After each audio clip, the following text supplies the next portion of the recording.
ongea kuhusu kuhitimisha mjadala, na kwa hiyo natoa hoja kwamba mtoaji wa hoja sasa haitwe kujibu, na naomba Joyce Koril kuunga mkono hoja yangu.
Senators, can we take our seats, please?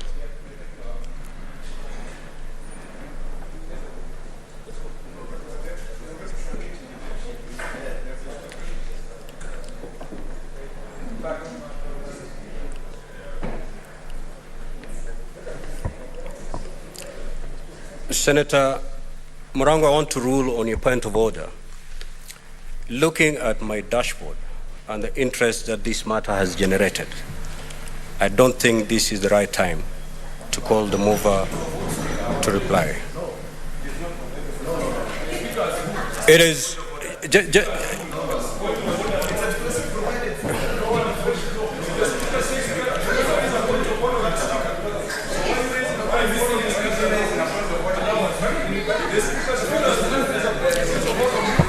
Majority Leader, arm yourself with the standing orders, please. Okay, I want you to read Standing Order 109, 1, the whole of it.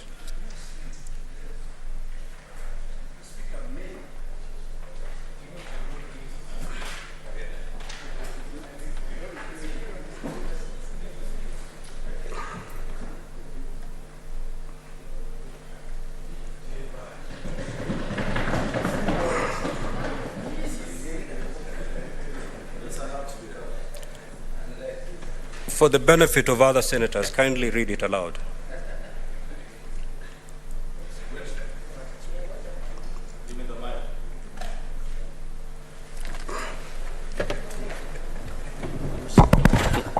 Mr. Speaker,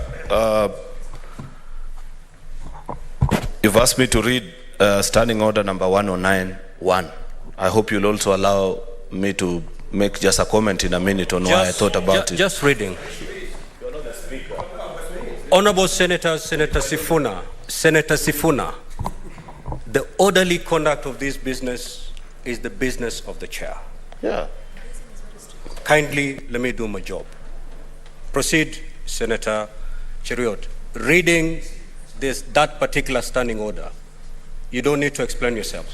Mr. Speaker, after the question of a motion, on a motion of the mover of which has a right of reply has been proposed, a senator rising in his or her place may claim to move, in quotes, that the mover be now called upon to reply.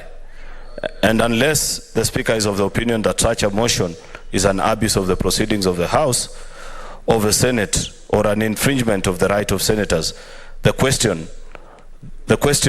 that, still in quotes, that the mover be now called upon to reply, shall be put forthwith and decided with an amendment of or debate, or without amendment or debate. And if that question is agreed to, the mover may immediately reply to the debate as soon as the mover has concluded.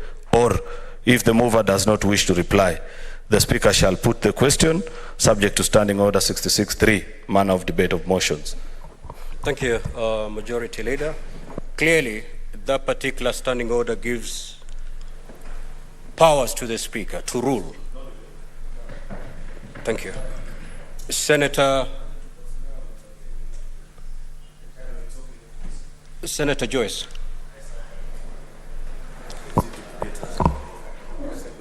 Thank you very much, Honorable Speaker, for giving me this chance to debate on this very important motion. Yes.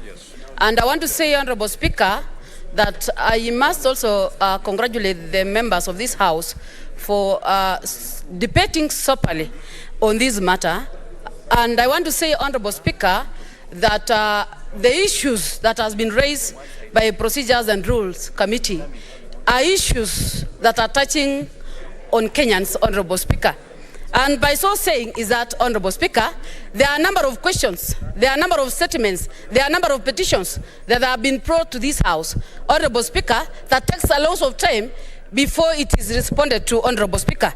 And I want also to say this, Honorable Speaker, that the number of committees that we have, Honorable Speaker, sometimes gives a rough time to the cabinet ministers, Honorable Speaker, in terms of answering those questions.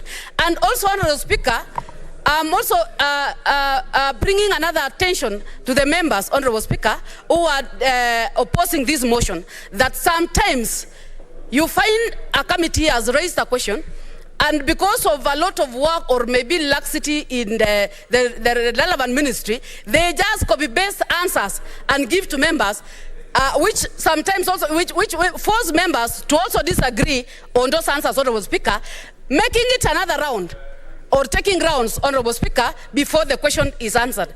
It's high time, Honorable Speaker, that we approve or we support this motion to be able to give us room to discuss these issues in the floor of the House, Honorable Speaker, and get instant answers, Honorable Speaker. So I want to say, Honorable Speaker, the members from the other divide are equally in order because it's a house of debate.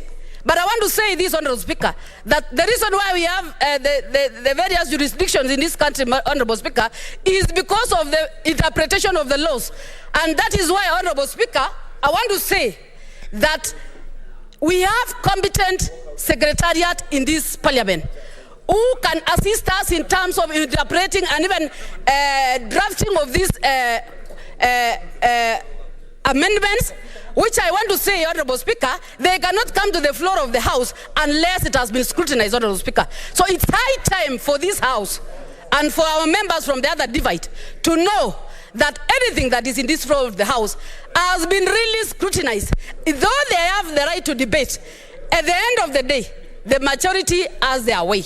Otherwise, Honorable Speaker, I just want to say I support this motion, and we are looking forward to assisting our brothers to stop them from going to maandamanos, asking for questions from innocent Kenyans, asking for a lot of issues from the innocent Kenyans, and they can bring those questions into this House, Honorable Speaker. I want to say this because the moment we give them room to go around to go around the streets, Honorable Speaker, to raise this question. They are derailing the development of this country, and they have the right place to raise their question. That is why they have been given the mandate by the members of the public. So it's the high time, Honorable Speaker, that they agree with us on this issue, because at the end of the day, what they need is the answers. What they need is to see the cabinet ministers. This is the platform that they are using to ask those questions and be able to answer to the constituents, Honorable Speaker. Otherwise, I totally support, and we are looking forward to implementing the same. Thank you, Honorable Speaker. Thank you.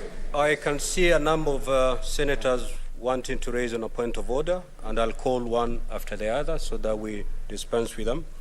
Senator Kajwang Moses. Senator Eddie Gisheru. Senator Olekina Ledama. Honorable Senators, there being no other senator wishing to contribute as per my dashboard, I now call the mover to reply.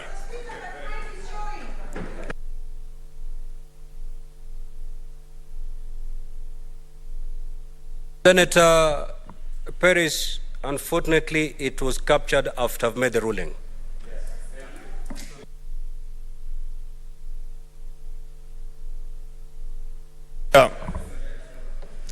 Mr. Speaker, thank you. Mr. Speaker, I want to thank colleagues who have taken time to contribute to this motion, those in support and those opposed. That is the beauty of our democracy, Mr. Speaker, that while many will agree with you, there are some who will not agree with you, but we are a constitutional democracy, Mr. Speaker. Mr. Speaker, while registering my remarks, I must continue to remind the country to be alive to the kind of democracy we are seeing in the Senate these days, where when the minority side senses defeat in any motion, they walk out. That is why, Mr. Speaker, they can never accept even IBC results, because they are not Democrats. A proper Democrat, Mr. Speaker, and I've been in this house the whole of the last 5 years, I was in the minority. We used to remain only 7 of us in this house, Mr. Speaker, and we will speak, make our point, and eventually go ahead and lose honorably, because that's the beauty of democracy, Mr. Speaker. I have listened to the contribution of colleagues who are concerned, Mr. Speaker, that there has been a wish list that had been presented by senators in Mombasa, I don't know in which part of the country.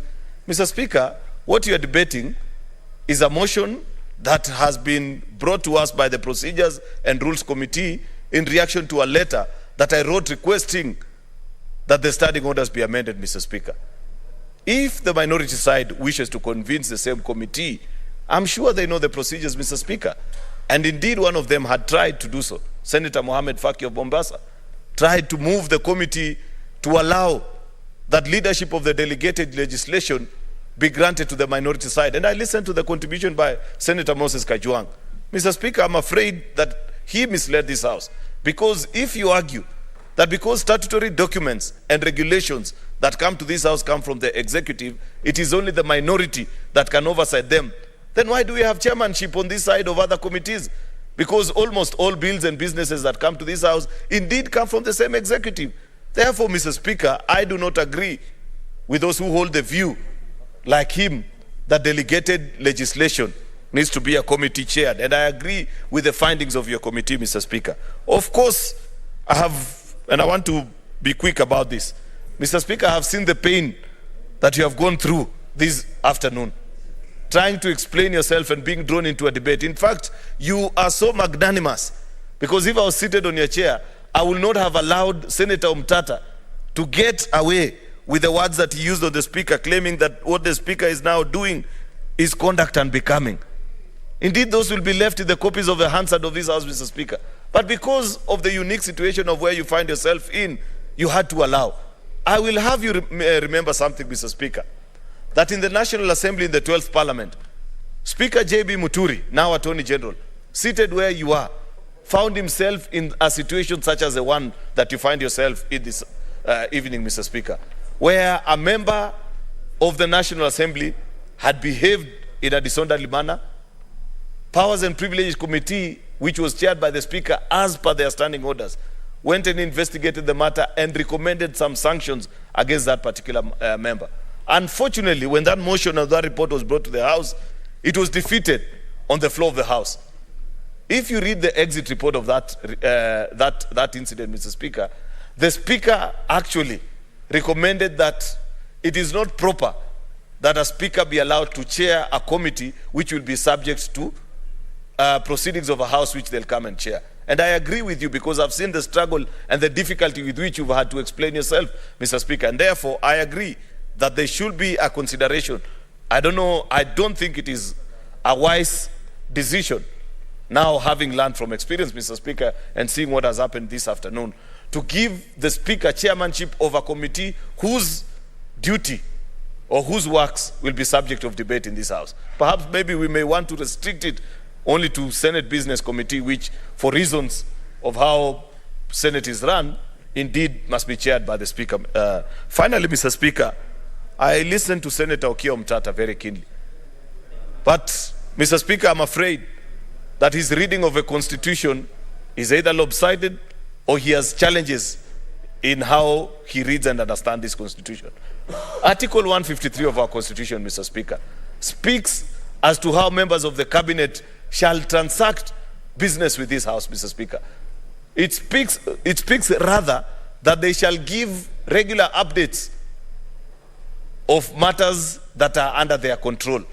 What we are doing, Mr. Speaker, is that we are providing the how, because there is nowhere in this constitution, and I wish the Democrats from the minority side can learn the proper practices of parliamentary democracy, where you speak and you wait for others also to give their opinion instead of running away like cowards, Mr. Speaker.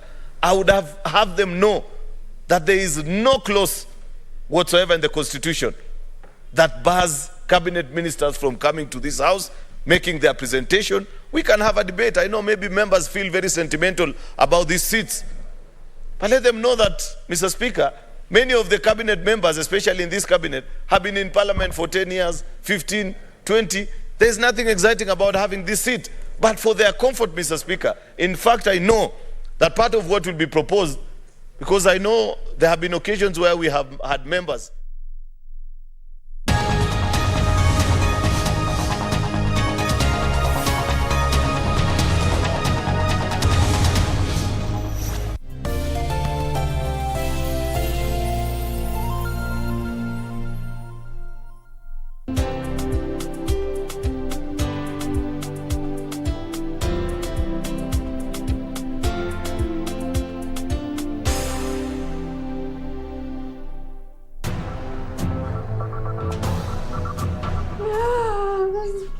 He used to say that that was the happiest day of his life. But hiyo siku, he found a friend and a brother. Kuna kitu nimekuwa nikitaka kukuambia for a while. Tutasimama tisti kwa ajili ya dunia yetu, familia zetu na marafiki wetu, sio? Kiswahili kitukuzwe. Watu wengine husoma hadi chuo kikuu lakini hawapati kazi kwa minajili kubwa, wakitumia ujanja katika mtihani wao. Kumbuka kwamba Kiswahili sio rasilimali tu, bali pia ni njia ya maisha na kuwasiliana kwa mmoja hadi mwingine. Wananchi wanateseka wakisema wanataka haki zao. Wananchi watalia, hakuna maji, hakuna kazi, hakuna chakula. Lakini chanzo cha haya yote ni wanasiasa wafisadi. Na uchukia urongo, kusikiza na kusema, hasa katika utungo na viandishi vyema. Nikiripotia runinga ya KBC, ni mimi wenyu Justus Mutuku. Kiswahili kitukuzwe.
kutoweka, bora kunizika kuliko kukukosa.